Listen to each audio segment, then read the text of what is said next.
Ang mabuting balita ng Panginoon, ayon kay San Juan.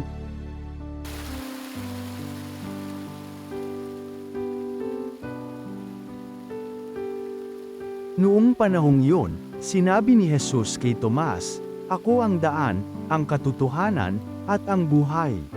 Walang makapupunta sa Ama kundi sa pamamagitan ko. Kung ako'y kilala ninyo, kilala na rin ninyo ang aking Ama.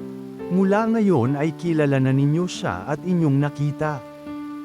Sinabi sa kanya ni Felipe, "Panginoon, ipakita po ninyo sa amin ang Ama, at masisiyahan na kami." Sumagot si Jesus, "Matagal na ninyo akong kasama, Felipe. Di yata't hindi mo pa ako nakikilala? Ang nakakita sa akin ay nakakita na sa Ama. Bakit mo sinasabing, pakita mo sa amin ang Ama? Hindi ka ba naniniwalang ako'y sama sa Ama at ang Ama'y suma sa akin? Ang mga salitang sinasabi ko ay hindi ko sinasabi sa ganang aking sarili. Ang Ama na suma sa akin ang gumaganap ng kanyang mga gawain.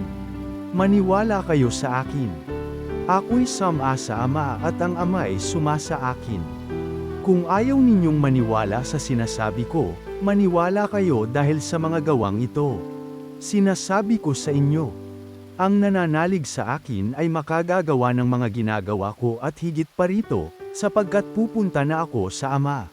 At anumang hilingin ninyo sa Ama sa aking pangalan ay gagawin ko, upang maparangalan ng Ama sa pamamagitan ng Anak. Gagawin ko ang anumang hihilingin ninyo sa pangalan ko. Ang mabuting balita ng Panginoon.